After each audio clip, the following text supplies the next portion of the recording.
Vamos ao estratagema número 12.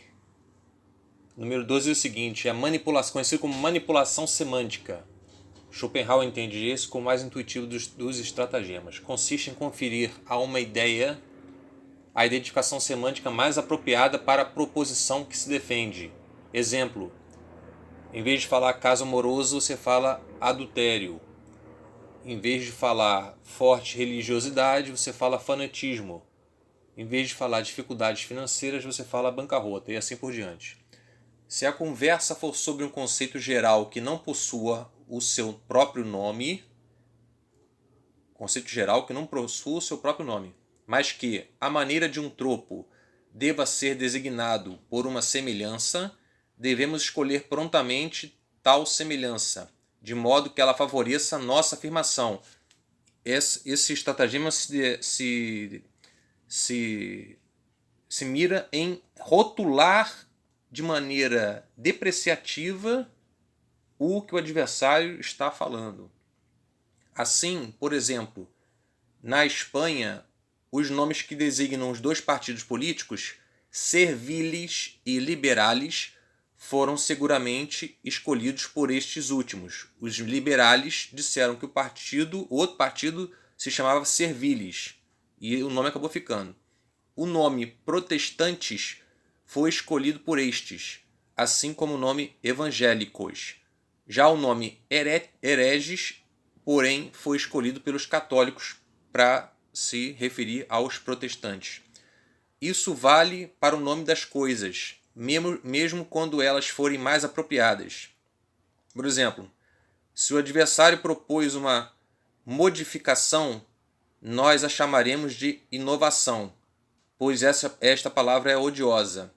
Devemos nos comportar de modo contrário se somos nós a propô-la. Se o adversário propõe uma coisa nova, você chama de inovação, porque tem gente que não gosta de inovação, ele vai falar que é modificação. Então você tem que rotular depreciativamente o que o adversário disser, caso a tese dele não tenha um nome próprio, e fazer o contrário quando a tese é sua, amenizar a sua tese. No primeiro caso, deve-se chamar a contraposição de ordem vigente, no segundo, de empecilho.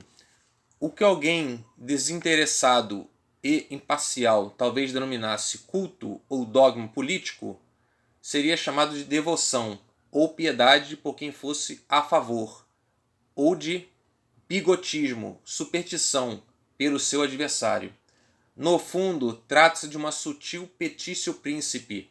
Aquilo que se quer demonstrar é colocado de antemão na palavra, na denominação, a partir da qual ele resulta mediante um simples exame analítico. Você já coloca na palavra o que você quer concluir. Por isso que é como se fosse uma sutil petício príncipe. O que um chama de assegurar-se da sua pessoa, colocar sob custódia, o adversário denomina aprisionar. Muitas vezes, um orador delata antecipadamente seu propósito por meio dos nomes que dá às coisas. Um diz o clero, o outro diz os padres. Dentre todos os estratagemas, este é o mais usado, de modo instintivo. Fervor religioso fica igual fanatismo, deslize ou galanteria. Fanatismo. Fervor religioso fica igual fanatismo. Deslize ou galanteria fica adultério. Ambiguidades, indecências, dificuldades financeiras, bancarrota. Abre aspas, por influência e conhecimento financeiros, nós dizemos que é por suborno e nepotismo.